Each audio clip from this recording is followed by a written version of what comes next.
자, 오늘은 그 교재를 보시면은 우리가 제일 먼저 1과목이 재료역학이에요. 여기 나와 있는 경우는 여러분들이 공부를 하고 나면은 전부 다 이 내용과 아울러서 공식이 머릿속에 메모리가 돼 있어야 돼요. 그래야지 문제를 푸는 겁니다. 자, 근데 우리가 여기에 제일 먼저 보게 되면은 거기에 응력과 변형률, 이거는 확실하게 우리가 아셔야 돼요. 개념을.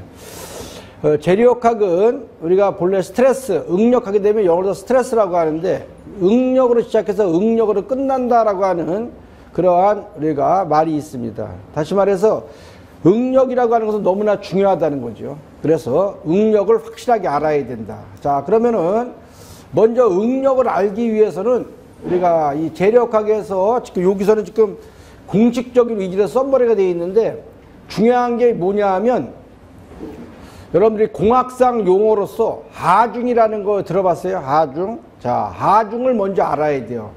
어떠한 부재에 우리가 힘이 작용하게 되면 힘을 갖다가 공학상 용어로 하중이라고 하고 영어로 로드라고 하는데, 힘이 어떠한 부재에 어떻게 작용하느냐, 이거를 알아야지만이 응력 해석을 할 수가 있는 거예요. 그래서 우리가 먼저 하중의 종류, 재료역학에서 중요하게 해석되어지는 응력과 연관되어 있는 하중은 우리가 어떤 것이 있느냐, 이거를 먼저 정리한 다음에 이 공식을 나가도록 하겠습니다. 자, 그러면 이제 우리가 제일 먼저 이 재료역학은 힘에 대한 것을 알아야 돼. 힘.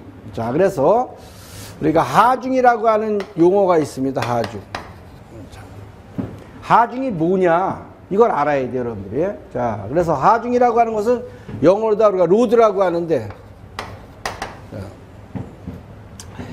이 하중은 기호를 갖다가 쓸 때 책에 따라서 P라고 쓰는 책도 있고 W로 쓰는 책도 있고, 또 우리가 P, W, Q 이렇게 이제 책마다 다 달라요. 그렇기 때문에 그 기호는 문제에서 주어지는 조건을 여러분들이 아셔야 돼요. 어떤 책에서는 P라고 쓰고, 어떤 책에서는 W라고 쓰고, 어떤 책에서는 Q라고 쓰기 때문에.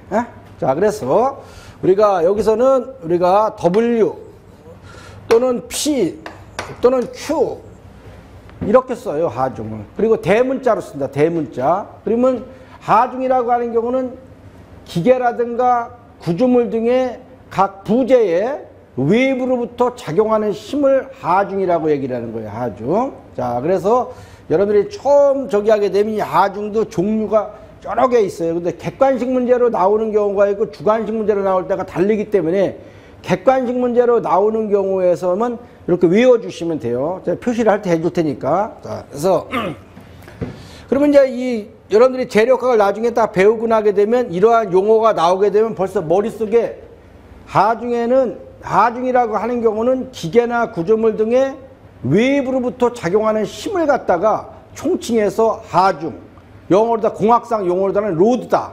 로드가 걸리냐 안 걸리냐 이렇게 얘기를 많은 거 여러분들이 아셔요. 자, 그래서 이렇게 씁니다. 그러면은 이거는 기계나 구조물 등의 외부로부터 작용하는 힘을 말하기 때문에 우리가 단위는 어떻게 쓰겠어요? 전번 시간에 배웠으니까 공학상 용어에서는 킬로그램이라고 쓰고 국제 단위에서는 뉴턴이라고 표기하겠죠. 그런데 뉴턴은 킬로뉴턴, 메가뉴턴, 기가뉴턴, 테라뉴턴 이렇게 접두어를 크기에 따라서 적절히 천 단위 안으로 들어오게 쓴다 그랬어요. 자, 그래서 여기에서는 우리가 이제 본래 관용적으로 다 킬로그램이라는 건 앞으로다 잘 안 쓰는데, 일단 우리가 이제 킬로그램하고 뉴턴하고 우리가 요걸 하나 써보겠어요. 이거 힘이니까 킬로그램으로 쓰거나 또는 시험에서 우리가 뉴턴으로 쓴다 이렇게 이렇게. 자, 요거는 우리가 알았죠. 얘를 이걸로 바꾸고 이걸로 이렇게 바꾸고, 힘을 이렇게 쓴다는 것은 공학단위라 그랬고, 힘을 이렇게 쓴다라고 뉴턴으로 쓰게 되면 SI 단위, 국제 단위라고 그랬어요. 그래서 이런 거를 보게 되면 이렇게 써 있으면 아, 이건 공학 단위 문제구나. 이렇게 써 있으면 국제 단위 문제구나. 이렇게 알아두시는 거야. 판단을 빨리빨리 해. 자, 그래서 이렇게 쓴다. 그러면은 이 하중에는 크게 나누게 되면 정하중이 있고 동하중이 있는 거예요, 재료역학상에서. 그래서 정하중이라고 하는 경우는 우리가 힘의 크기가 일정하게 또 우리가 요거는 속도를 고려하지 않은 거죠. 그런 거를 우리가 정하중이다. 정력학에서 우리가 배우는 게 정하중인데 정하중이라는 것이 있어요.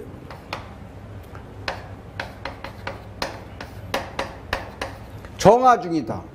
정하중이다라고 하는 경우는 속도를 무시한, 속도를 고려하지 않은 경우의 하중을 정하중, 영어로 하는 스테이티로 다 이제 영어인데 영어는 여러분들 외우지 않아도 돼요. 그냥 편의상 쓸 테니까 그냥 적어놨다가 이렇게 쓰는 겁니다. 이런 영어는 필요 없는 거야. 그러나 이제 이게 다 정하중이라고 그래서 영어로 써야지만이 기본적으로 알기 때문에 우리가 이제 그리고 또 대학에서는 또 원서로 배우기 때문에 똑같아. 이 공학적인 거는 똑같이 쓰는 거니까. 스테이트 로드다. 이렇게 쓰는 거예요. 스테이트 로드. 이런 건 이제 필요 없어, 여러분들이. 예, 요것만 알아도 정하중.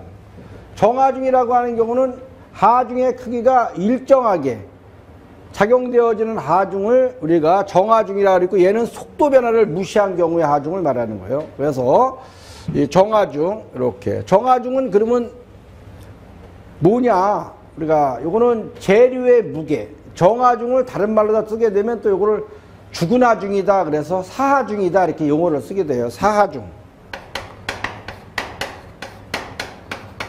영어로 다 말하게 되면 이제 이거 죽을 사자를 써갖고 데드로드 이렇게. 그럼 요거는 뭐냐? 사하중이라고 하는 경우는 요거는 재료 자체만의 하중을 말하는 거예요. 이거 전번 시간에 배웠죠. 자중만에 의한 하중. 자중이라고 하는 건 영어로 셀프로드. 이게 만약에 알루미늄봉이다 그러면 이 재료의 무게가 얼마냐? 이거를 우리가 이제 사하중이다. 이렇게 얘기를 했어요. 그래서 요 사하중이라는 것은 자중만에 의한 하중.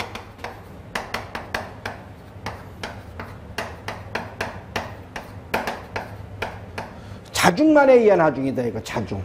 여기서 말하는 자중이라고 하는 것은 자체 무게. 자체 무게는 어떻게 한다 그랬어요? 자체 무게는 어떻게 구한다 그랬어?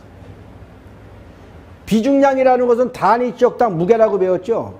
그래서 여기에서 이 자중이라는 것은 자체 무게를 말하기 때문에 이거는 우리가 W는 비중량 곱하기 최적이 되는 거예요. 어떤 재료냐? 그래서 재료의 비중량에다가 값마니까 최적을 곱하게 되면 그 재료의 무게가 나온다 그랬죠. 이렇게. 만약에 원기중이다. 이렇게 원통 이런 재료다. 라고 하게 되면 이게 알루미늄봉이다. 스틸봉이다. 재료마다 다 무게 비중량이 다르다 그랬죠. 비중량이라 최적당 무게니까. 거기다가 최적을 곱하게 되면 그것이 우리가 무게가 되는데 이거를 재료의 어떤 재료의 무게가 얼마냐 이렇게 배웠어요. 자, 그래서 만약에 재료의 비중량에다가 최적을 곱하는데 이거는 감마 AL이다 이렇게 해서 뉴트로다 우리가 쓰도록 하겠어요. 이렇게. 응? 이렇게. 이게 재료의 무게야. 만약에 원기중의 무게다 라고 하게 되면 감마 요거 4분의 파이 D제곱 L 하면 되죠. 요거 계속 나오니까 나중에 요건 단면적은 원통이다 라고 하게 되면 4분의 파이 D제곱이라 했죠. 단면적이. 그래서 비중량에다가 단면적에다가 길이를 곱하게 되면 그 재료의 무게가 되는 거예요. 무게. 이거를 우리는 셀프로드다. 자중이다. 자중만에 의한 하중이다. 이렇게 얘기를 할 수가 있어요. 나중에 공학적으로 나오니까 또 그때 여러분들이 알아두시면 돼요. 그래서 이 자중이라는 것은 재료 자체만의 무게, 재료 자체만의 무게를 자중이라고 한다. 이렇게 알아두시면 됩니다. 그 다음에 우리가 이제 두 번째는 그리고 여기에다가 이제 또 종류가 나오는데 우리가 이제 점가중이라는 것이 있어요. 영어로 다 말하게 되면 gradually 로드 또는 increased 로드다 이렇게 해서 점진적으로 속도는 무시하지만 서서히 힘이 증가되는 거야 이렇게. 그러한 하중을 점가하중이라고 하는데 점진적으로 힘이 어떠한 재료에 계속 작용되는 하중. 이 속도는 무시해. 이런 경우는 정하중으로 취급한다. 이렇게 객관식 문제에서 알아둘 필요성이 있기 때문에 점가하중은 정하중으로 취급한다. 이렇게 하면 돼요. 점가하중, 점진적으로 서서히 증가되는 하중을 인크리지드 로드다. 이렇게 얘기를 해요. 점가하중은 정하중으로 취급한다.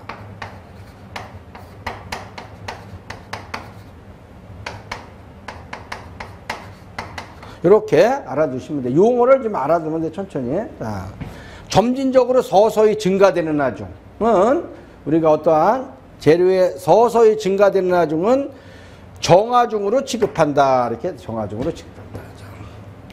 그러면 재료학에서는 우리가 또 요 구분할 때 동화중이라는 것이 있어요. 동화중. 동화중은 네 가지가 있어요. 그래서 이런 건 객관식 문제에서 나오기 때문에 이런 거는 외워두셔야 된다. 자, 요거는 이제 외워두는 겁니다. 나중에 우리가 문제를 또 풀 때 나오니까. 그래서 재료학에서 말하는 동화중은 뭐냐? 동화중.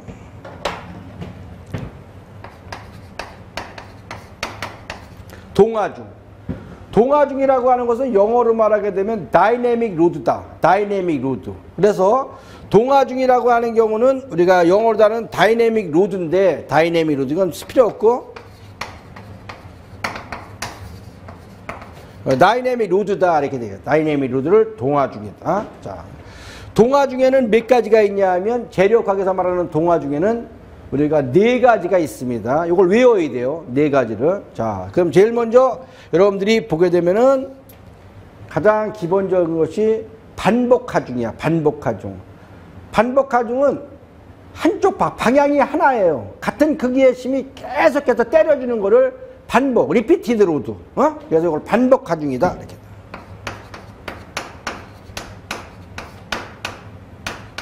반복하중.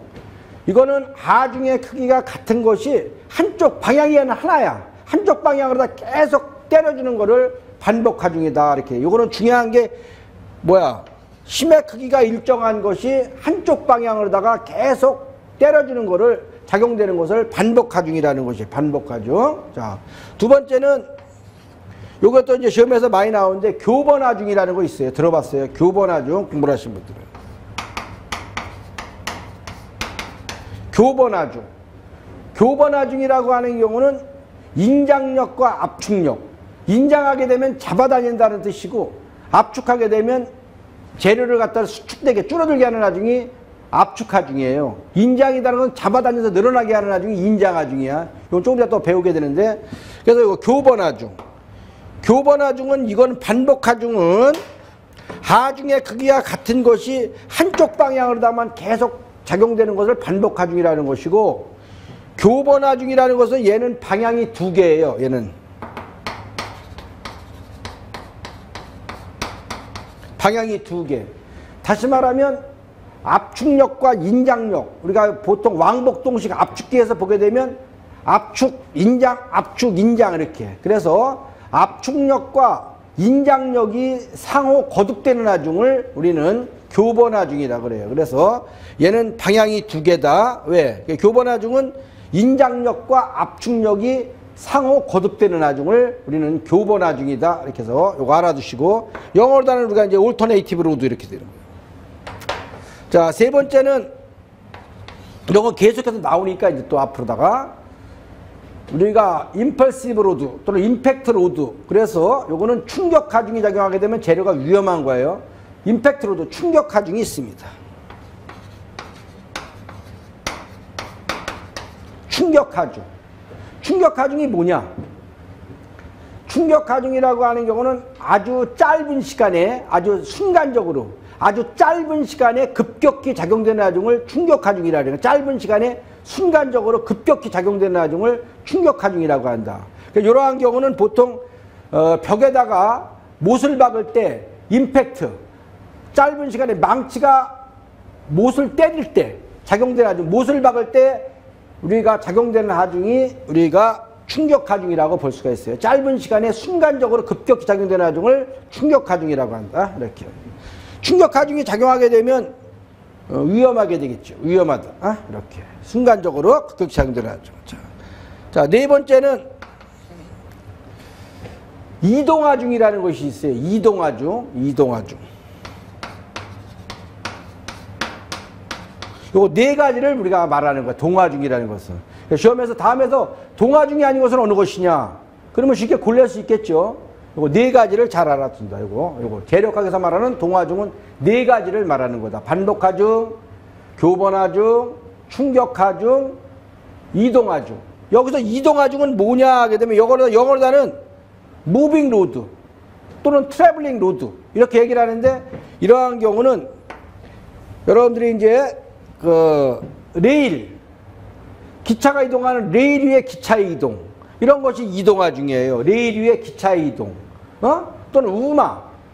교량 위에 우마의 이동. 이런 것들을 우리가 이동하중이라고 보는 거예요. 이동하중. 자, 그래서 이동하중은 레일 위의 기차의 이동. 기차가 이동할 때에 가해진 하중을 트래블링 로드 또는 무빙 로드다. 이렇게 얘기를 해요. 그래서 일단은 요거 네 가지, 요거 잘 알아두시고, 간혹 가다가 얘를 또 객관식에서는 또 얘를 많이 물어봐요. 교번하중이란. 인장력과 압축력이 상호 거듭되는 하중을 교번하중이라고 한다.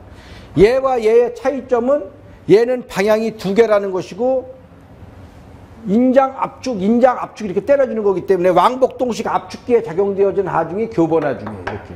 밀었다가 압축, 당겼다가 압축, 인장. 그래서 이런 경우를 교번하중이라고 한다. 그래서 인장력과 압축력이 상호 거듭되는 하중.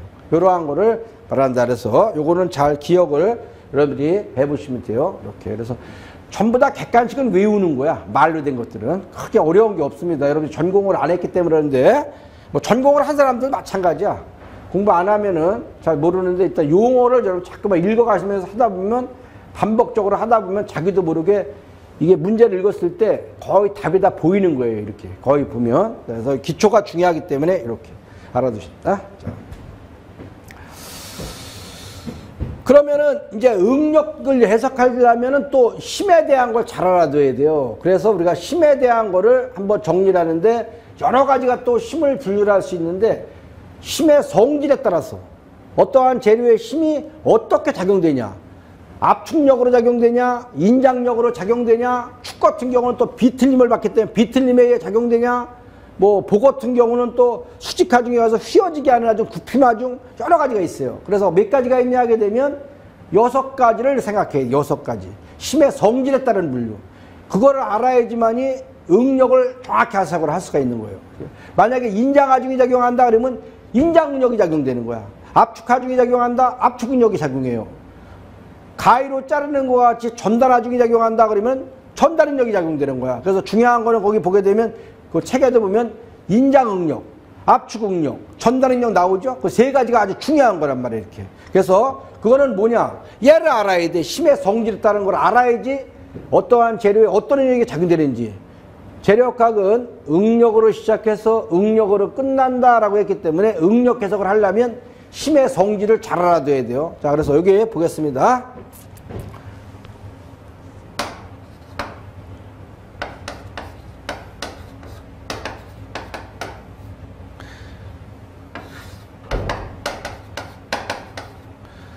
하중의 성질에 따른 분류. 하중의 성질에 따른 분류. 이렇게. 하중의 성질에 따른 분류를 잘 알아둬야 돼요. 자. 그러면 얘는 우리가 뭐냐 하게 되면 먼저 가장 중요한 것이 어떠한 재료를 잡아다녀서 늘어나게 하는 하중이야. 그걸 우리가 인장하중이다 이렇게 얘기하죠. 인장하중. 인장하중 이렇게 인장하중. 그 여러분 책에는 이거를 갖다가 여기 하중을 W, P, Q 중에서 책에서는 보통 이제 W나 P를 많이 쓰기 때문에 P라고 써 있죠. 자, 그래서 요 인장하중은 영어로다가 말하게 되면 얘는 이제 텐사일 로드다. 텐사일 로드.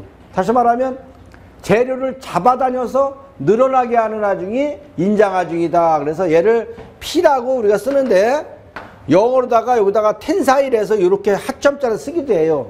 인장하중은 이렇게 쓴다. 이렇게. 하점자. 영어로 이건 이제 텐사일 로드라는 뜻이야. 그래서 뭐 이렇게 쓰기도 하고 그냥 P라고 써도 무방한 거예요. 이렇게 책마다 여러 가지로 표기를 하니까. 그래서 인장하중 하게 되면 어떠한 재료를 잡아다녀서 늘어나게 하는 하중. 자, 그러면 봐봐요. 이런 경우를 이제 어차피 응력 해석이 나와야 되니까 이거는 이렇게 하는 거예요.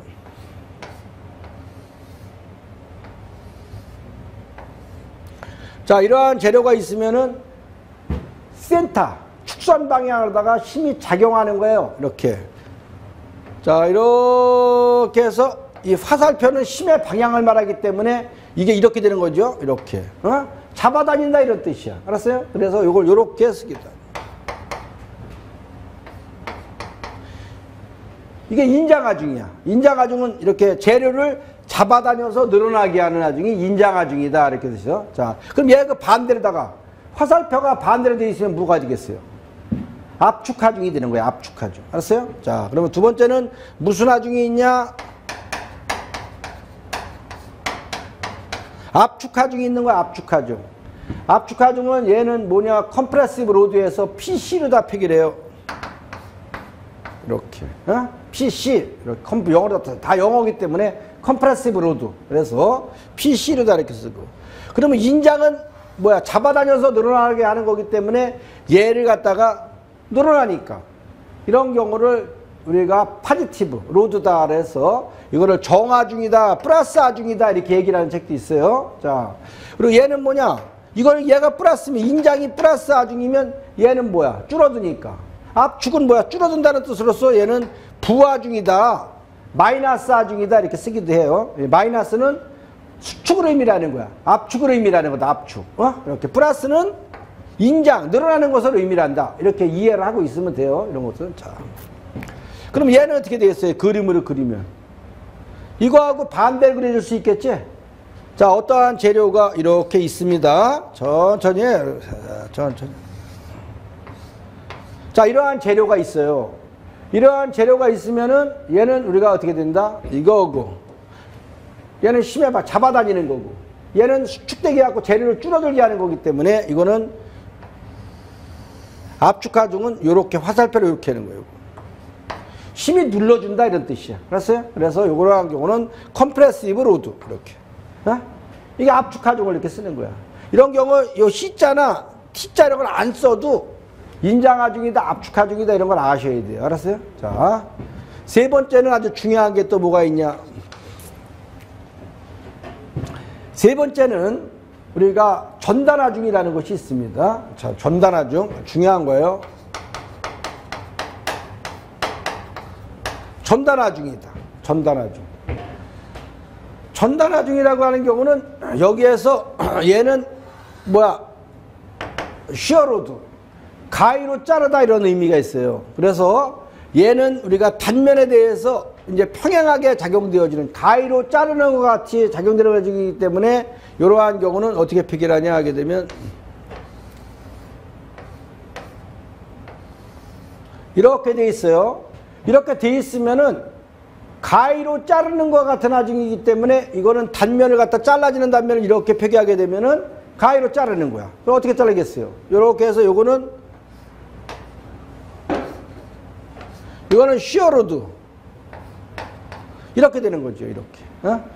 그래서 가위로 자르는 것 같이 이렇게 가위로 자르는 것 같이 우리가 단면에 대해서 평행하게 작용되는 하중을 전단하중이다. 이렇게 전단하중. 그래서 이러한 경우는 영어로다 시어로드 이렇게 PS다 이렇게 쓸 수 있어요. PS 시어로드 이렇게 쓸 수 있는. 요거 세 개가 중요한 거야. 그래서 나중에 응력을 해석했을 때 이거다. 인장하중이 작용한다 그러면 이 재료 내부에서는 인장응력이 작용되는 거고 이거는 압축하중이 작용한다 그러면 압축응력이 작용되는 거고 전단하중이 작용한다 그러면 전단응력이 되는 거예요. 이 단면에서는 전단응력이 발생하는 거예요. 그래서 이거 세 가지가 제일 중요하다 이렇게. 그런데 재료학은 응력 해석은 스트레스를 시작해서 스트레스를 끝난다 그랬기 때문에 재료가 끝까지 정리를 하다 보면 어떠한 하중들이 또 나오냐? 중요한 것들이. 요거 세 가지는 이제 제일 중요한 거고. 자, 그러면은 어떤 하중이 나오냐? 자, 네 번째는 우리가 비틀림 하중이 나와요. 비틀림. 축 같은 경우는 동력을 전달하려면 비틀림 모멘트에서 동력이 전달되기 때문에 우리가 뭐가 나와? 비틀림 하중이 나와요. 비틀림 하중.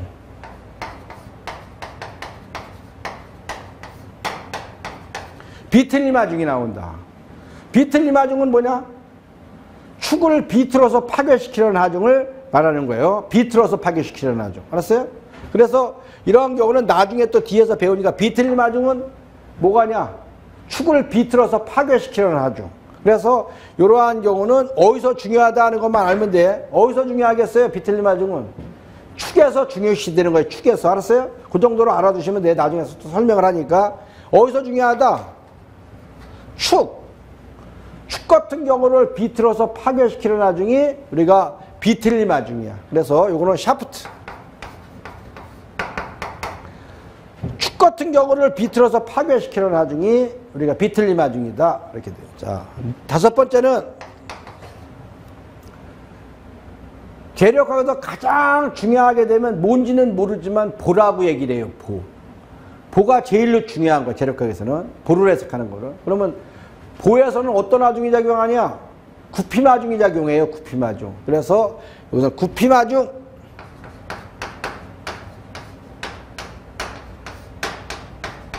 구핍 하중 이렇게. 구핍 하중은 영어로다가 이제 밴딩 로드다. 밴딩 로드 하게 되면 구핍 하중을 요거를 다시 말해서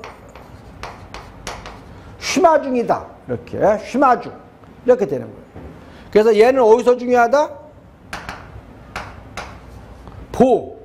보를 구부러지게 하는 하중을 말하는 거예요. 보를 구부러지게 하는 하중. 그래서 얘는 뭐냐? 보는 영어로다 뭐라 하냐?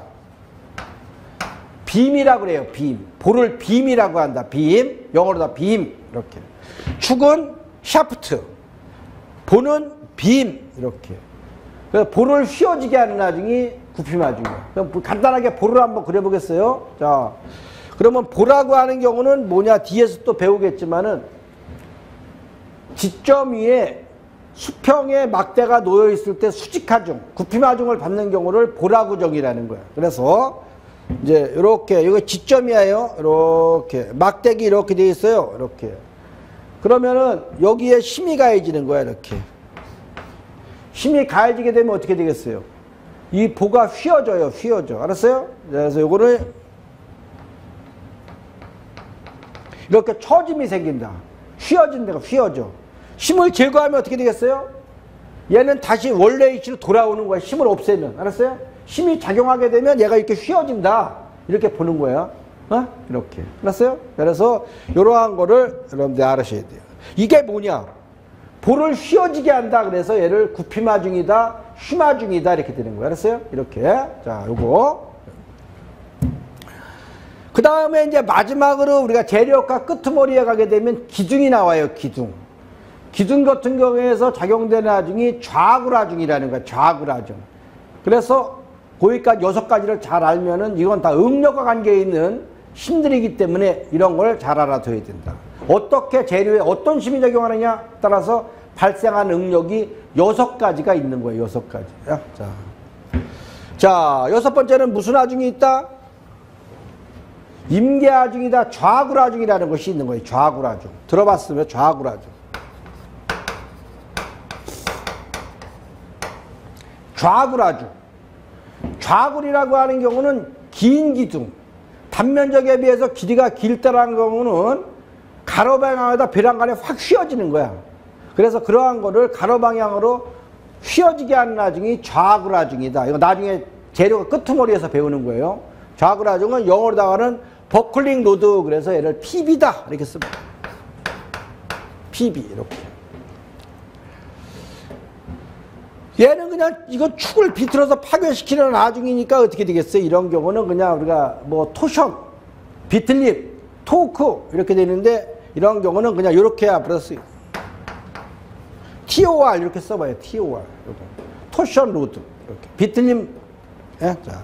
얘는 구피마 하중이니까 뭐야? 밴딩 로드니까 이거는 우리가 그냥 이렇게 우리가 PB, 밴딩 로드. 이렇게 한번 써보는 거야. 어차피 다 P로 쓰는 거예요. 이렇게, 이런데, 이렇게 하첨자는 밴딩, 토션, 뭐 이런 것들, 버클링, 이렇게.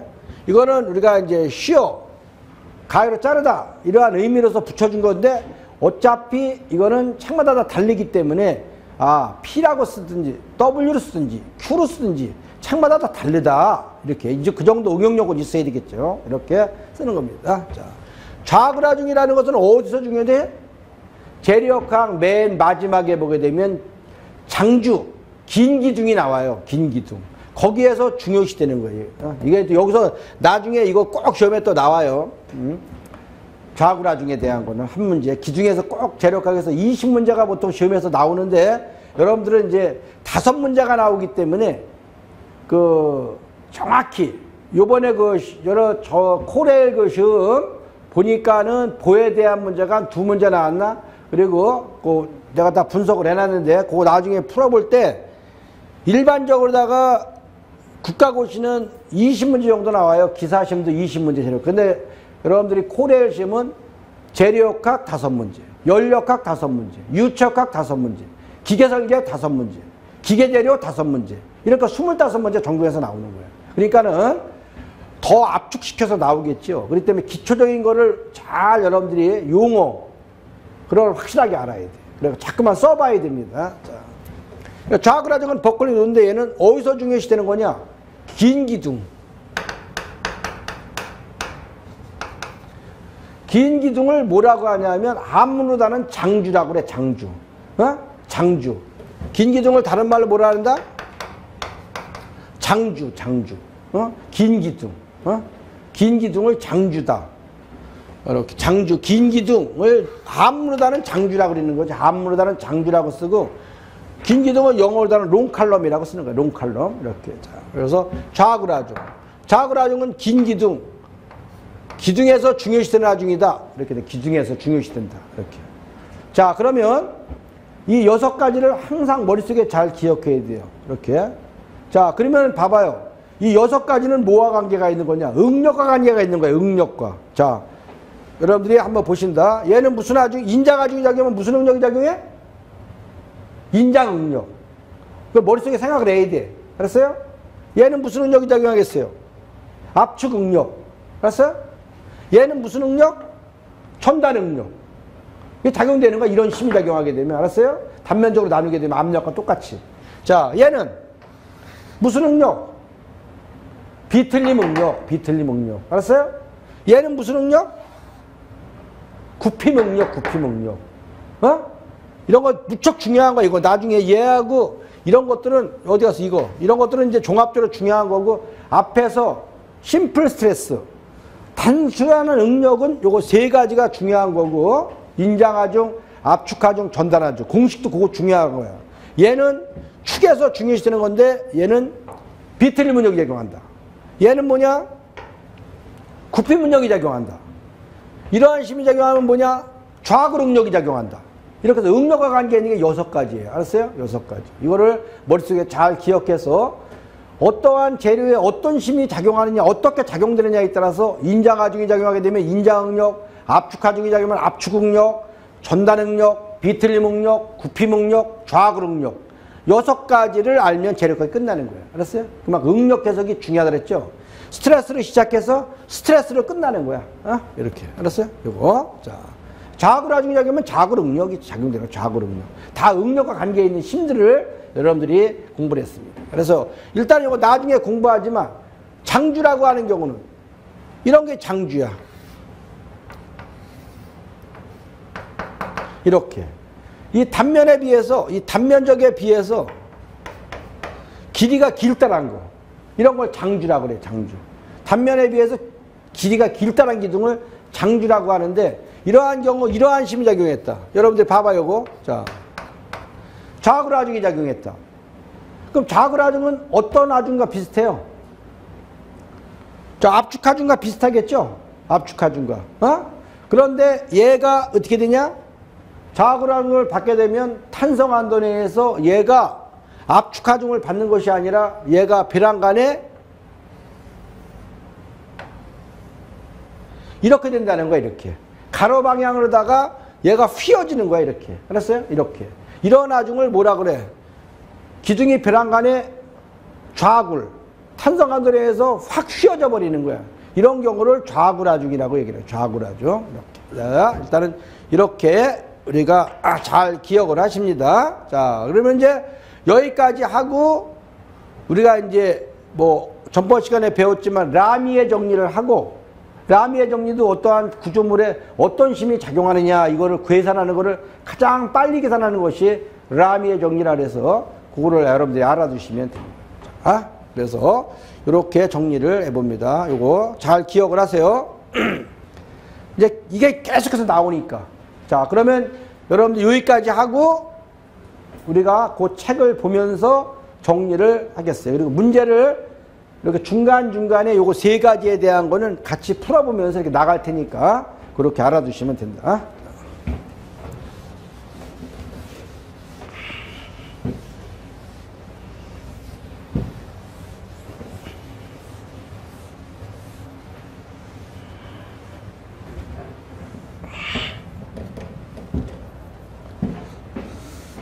자, 거기 이제 교재를 한번 보는 거예요. 제일 먼저 뭐라고 되어 있습니까? 모든 재료학 체계는 제1장이라는 경우에 우리가 거기처럼 우리가 응력과 변형률 이렇게 나와 있어요. 그래서 이제 요거는 이제 기본적으로 뭐 영어는 필요 없지만 그래도 이게 로드다, 하중이다, 또 스트레스다, 변형률이다, 응력이다 이런 것들은 영어 정도는 알아두는 게 좋아요. 공학적이다. 자, 그래서 제일 먼저 뭐가 나오냐?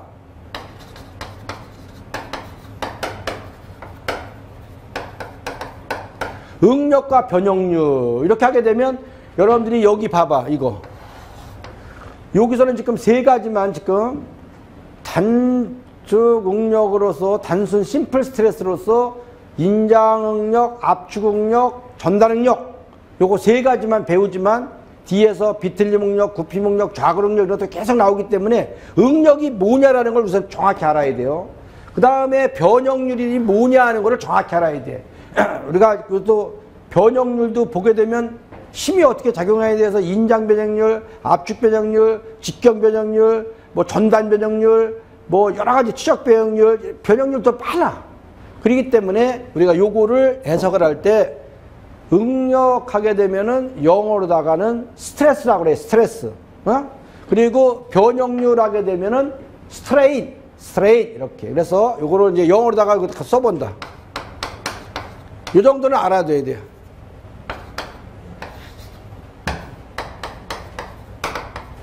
이렇게. 그래서 응력과 변형률 하게 되면 스트레스 앤드 스트레인 이렇게 이렇게 되면 스트레스 하면 뭐예요? 응력을 말하는 거예요. 어? 스트레인 이렇게. 스트레스 하게 되면 응력을 말하고 스트레인 하면 뭐야? 변형률을 말하는 거예요. 변형률. 자, 요거는 이제 우리가 스트레스 앤드 스트레인 이렇게. 요 정도는 기본으로 알고 있다. 왜? 응력이 중요하니까. 응력. 이렇게. 자. 스트레스 앤드 스트레인 이렇게. 자.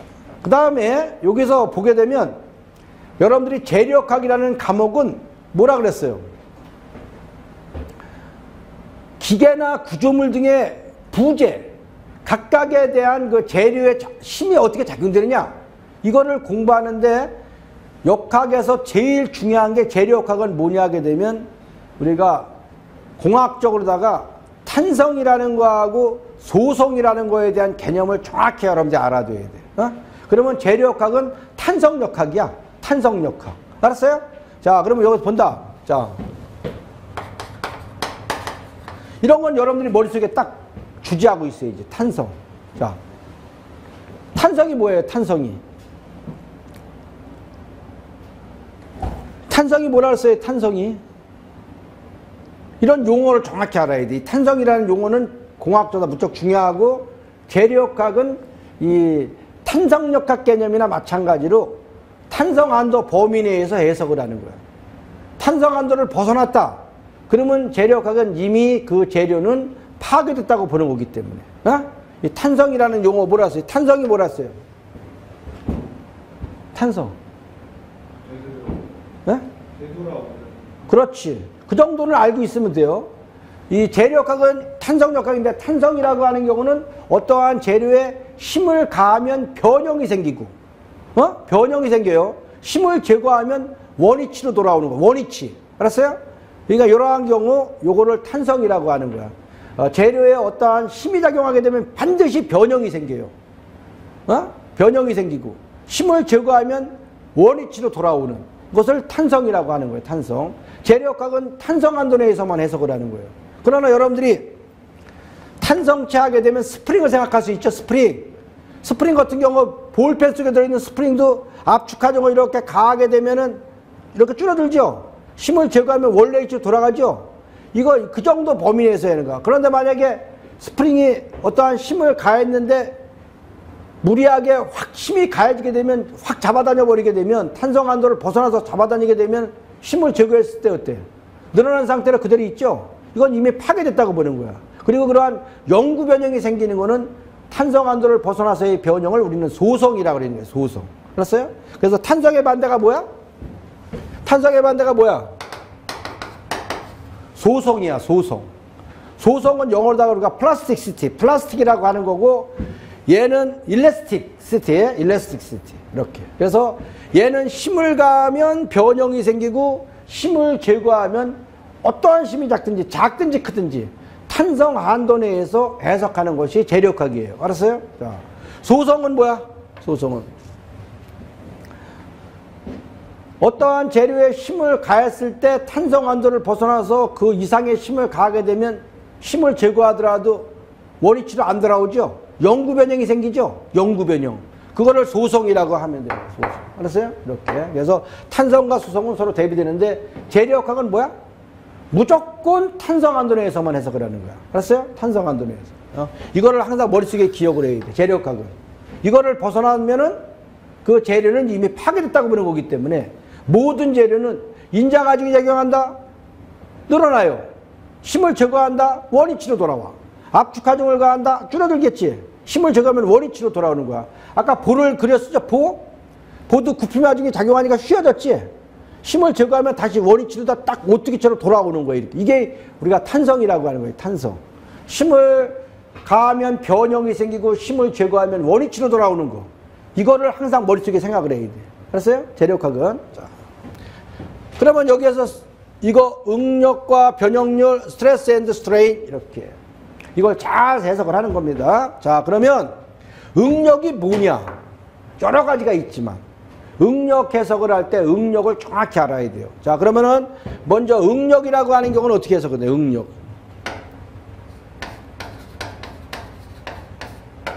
응력이란 어떻게 해석할 거예요?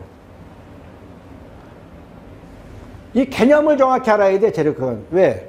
이 응력이라고 하는 경우는 재력학에서 응력으로 시작해서 응력으로 끝난다라는 말이 있다 그랬기 때문에 응력 해석은 중요하겠죠. 응력.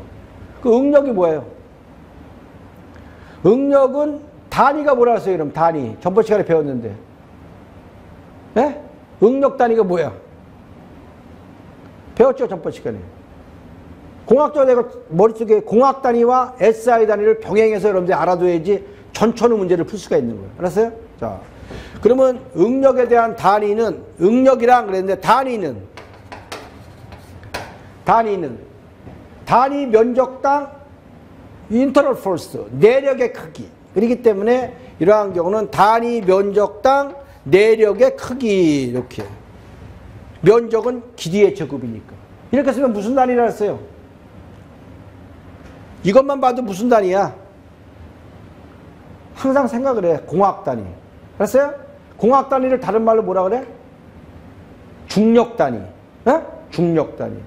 중력 단위를 다른 말로 뭐라 그래? 관용 단위.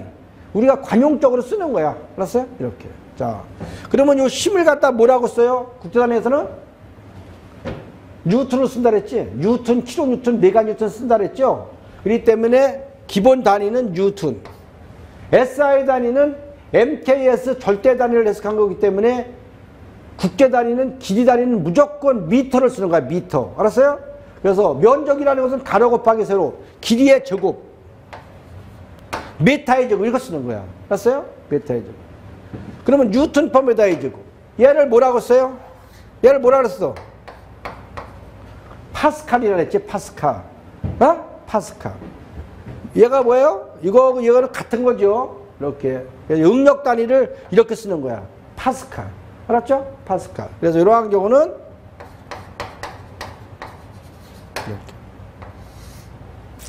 이렇게 두 가지만 알아두면 돼.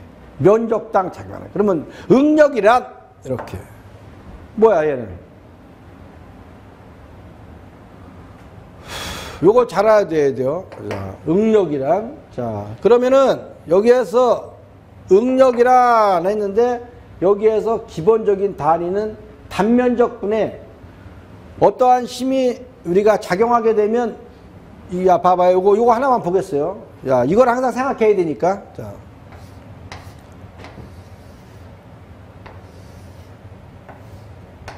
자, 이러한 재료의 축선 방향이 하나의 합력 성분으로서 힘이 이렇게 작용해요. 이렇게. 자, 이렇게 작용했어. 그러면 이거는 무슨 하중이라 했어요, 얘를? 무슨 하중이라 했어요? 어? 인장하중이라 했지, 인장하중. 인장하중이 작용하게 되면 그 힘에 비례해서 늘어나겠지. 나중에 변형률 배울 땐 이걸 또 계속 그리는 거니까. 알았어요? 이렇게. 근데 이거는 이런 상태로 놔뒀어요. 놔뒀는데 우리가 이 눈에 보이는 힘. 눈에 보이는 힘이 뭐야? 눈에 보이는 힘을 뭐라 그래요? 외력이라고 하는 거예요. 외력. 알았어요? 얘를 뭐라 그린다? 외력이, 눈에 보이는 힘을 외력이라고 그러는 거예요. 자, 그러면 이 재료가 평형 상태를 유지하기 위해서는 어느 단면을 잘라도 이 힘과 뭐야? 크기가 같고 방향이 반대인 힘이 작용돼야지만이 평형이 되겠죠? 그래서 여기를 잘라보는 거야. 여기를 잘라도 어디를 잘랐는데 가운데를 자르는 게 그래도 제일 낫겠지. 이렇게. 어? 이렇게. 그럼 여기를 잘라보는데 여기를 잘라보면 어떻게 되겠어요?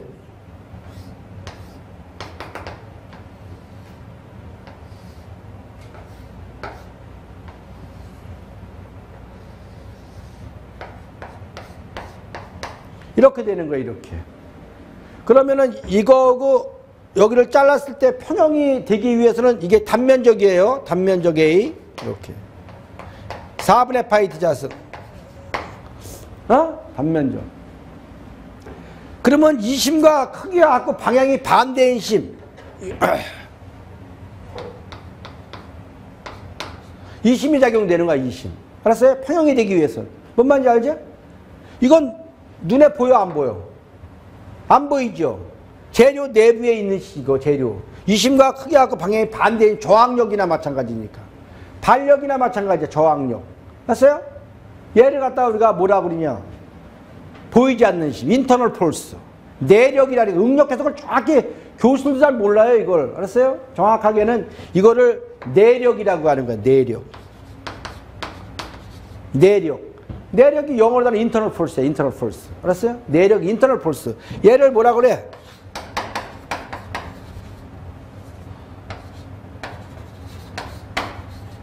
인터널 폴스.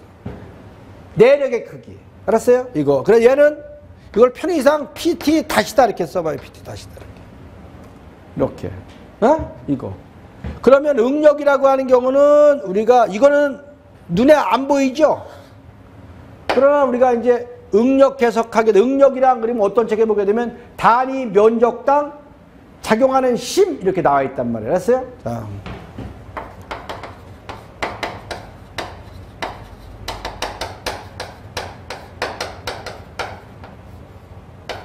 단위 면적당 작용하는 힘이 응력이야. 응력. 그런데 여기에서 말하는 이 힘은 뭐예요? 얘가 평형 조건을 만족하기 위해서는 이 외력과 내력이 어때? 같아야 되겠죠? 그러나 외력도 힘이고 내력도 힘이지. 그러나 우리가 문제를 풀 때는 이거 갖고 왜 이거는 안 보이는 힘이니까. 그래서 이거하고 이거는 같은 거예요. X방향에다가 평형방정식을 적용하게 되면 이러한 평형방정식을 적용하게 되면 이렇게 작용하는 힘은 플러스 이렇게 작용하는 힘은 본래 마이너스인 거예요. 마이너스. 이렇게. 그러면 이러한 경우 얘는 플러스 심, 얘는 저항력이니까 마이너스 심. 이 방정식을 적용해 보는 거야. 그래서 이거는 이렇게. 결론적으로 외력과 내력은 뭐예요? 같다는 거죠? 이렇게.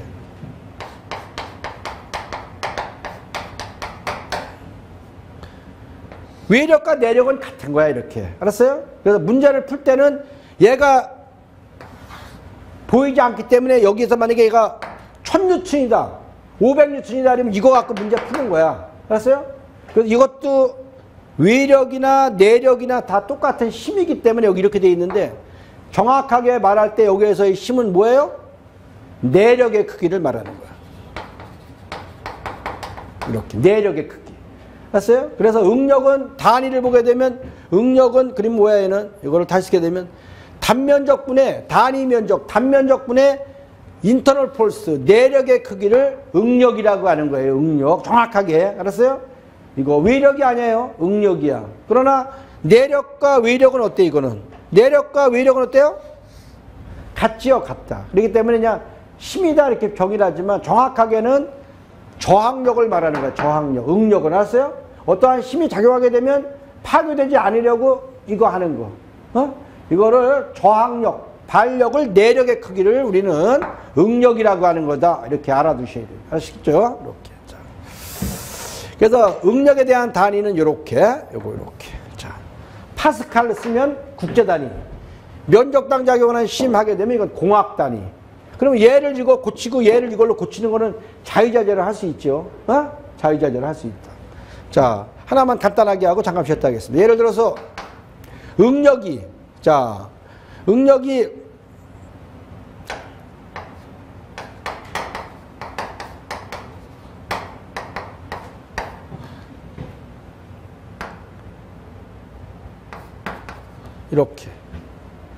이렇게 하려면 어떻게 해야 돼요? 숫자가 너무 크겠지? 어떻게 해야 돼? 우선은 여기다가 얼마를 곱해야 돼요? 9.8을 곱하면 되죠? 그 다음에 여기는 센치제곱, 메다 제곱으로 해야 되니까 어떻게 해야 돼? 어? 메다 제곱으로 해야 되니까 어떻게 돼요? 만을 곱해야 된다 그랬지? 1cm는 뭐야? 100분의 1m. 100분의 1m의 제곱은 만분의 1m의 제곱이 되겠지? 그래서 이러한 경우는 15 곱하기, 자, 15 곱하기 9.8 곱하기 10의 4승. 이렇게 돼요. 그러면 얘를 이렇게 바뀐 거야, 이렇게. 근데 이거 계산기로 눌러주니까 이게 1000보다 커요, 작아요? 1000보다 크겠지? 만 곱하기 15 곱하기 9.8 했으니까. 알았어요? 그러니까 이럴 때는 어떻게 된다 했어? 1000을 나눠준다 그랬지? 그럼 뭐가 돼? 킬로파스칼이 되는 거예요, 킬로파스칼. 알았어요? 야, 요거는 이거로 어떻게 된다? 1000분의 1000을 나눠주면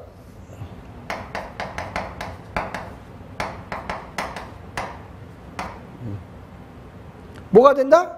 3개를 지워야지, 이렇게. 이렇게. 그러면 요거는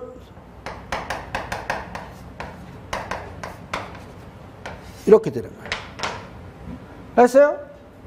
이런 걸 빨리빨리 고쳐야지 문제를 정확히 푸는 거야. 알았어요? 얘는 뭐야? 얘는 뭐야? 다 같다는 거지?